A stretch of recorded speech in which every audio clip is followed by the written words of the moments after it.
Have you ever wondered what really slows down a construction project? It's usually not what you see on the surface. So today, we're going to go deep. We're looking at a week of internal reports from a company called QC General Contractors to deconstruct this hidden architecture of waiting and to really understand the insane complexities of getting something built. And this quote, it just nails it, right? This gets to the absolute heart of it. The true job of a general contractor, the part you don't always see, isn't just about building things. It's about masterfully managing all those moments in between. It's about orchestrating the delays and all the dependencies that are just part of the game. So, to really get this, we're going to follow a project's life cycle. We'll start with those first client decisions. Then we'll try to navigate the maze of city permits, untangle that puzzle of coordinating all the different trades, and finally, we'll face the logistical nightmare at the finish line. Let's dig in. Okay, let's dive into this. What we've got here is this incredible window into a real company. It's a stack of internal reports from the week ending December 19th, 2025. And this gives us this amazing snapshot of how a company like QCGC juggles dozens of projects, all at completely different stages, all at the same time. We're going to start at the very beginning, in the design phase. Now, this is where a project is super fragile, and believe it or not, the biggest roadblock, it often comes from the clients themselves. So let's look at a real-world example, Project 1701 Truman Road. The report shows the clients are, get this, reviewing countertop selections.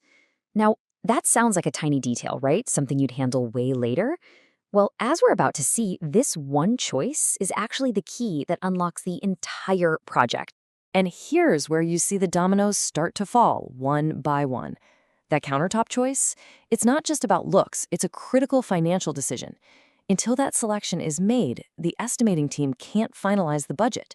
And without a final budget, there's no final contract to sign. And without a signed contract, the whole official permit process can't even begin. I mean, think about it. Choosing granite versus a custom butcher block, we're talking totally different worlds here. It changes the material costs, the fabrication needs, maybe even the structure of the cabinets underneath. So the key point is, the entire financial and legal engine of the project is just paused, waiting on one design choice. So once that crucial client decision is finally made and the contract is signed, the project moves into the next big waiting game, dealing with government bureaucracy. This is the moment where the contractor pretty much loses control of the clock and has to hand it over to the city. Now, this is where things get really interesting, because we can see a huge contrast between two different projects, both facing permit delays. And it shows two totally different strategies. One is just passive waiting, and the other is what we'll call active management. Okay, so for this first project on 35th Street, the team is just stuck. They're at a complete standstill at a governmental gate. It's a sequence, right? They can't even apply to the county until the city gives them the green light. There is literally nothing to do but wait for paperwork. This is the definition of passive waiting. But then you look at the Davidson Street project. They also have a delay, but here, the team is fighting back. They got revisions from their engineer and immediately reviewed them. Their goal? Resubmit that very same day. They are actively managing the problem. They're using their own resources to clear that engineering hurdle so that the passive waiting can finally begin. All right, now we're in the thick of it. The permits are approved, foundation set, and the interior work begins. This is where coordination becomes this intense, high-stakes puzzle of scheduling.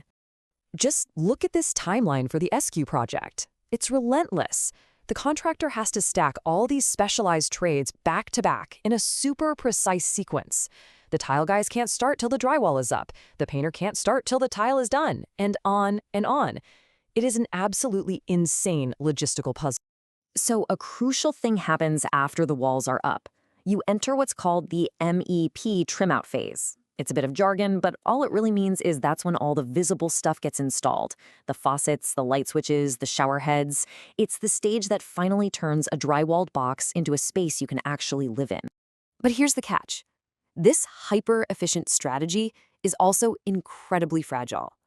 A one-day delay for the tiler, that means a one-day delay for the painter. And that pushes back the cabinet installer and so on down the line. A single misstep can make the whole schedule just collapse like dominoes. And this brings us to the final 10% of a job. The home stretch. This is where the building itself is often the easy part.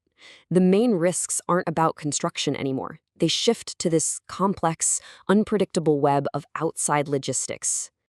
The Sutton Hall projects are a perfect storm of these final stage delays. I mean, look at this list.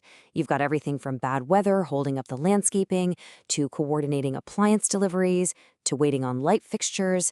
And on top of all that, they're still waiting on some homeowners to pick their tile. But out of all of those, the most shocking delay is in Unit 7.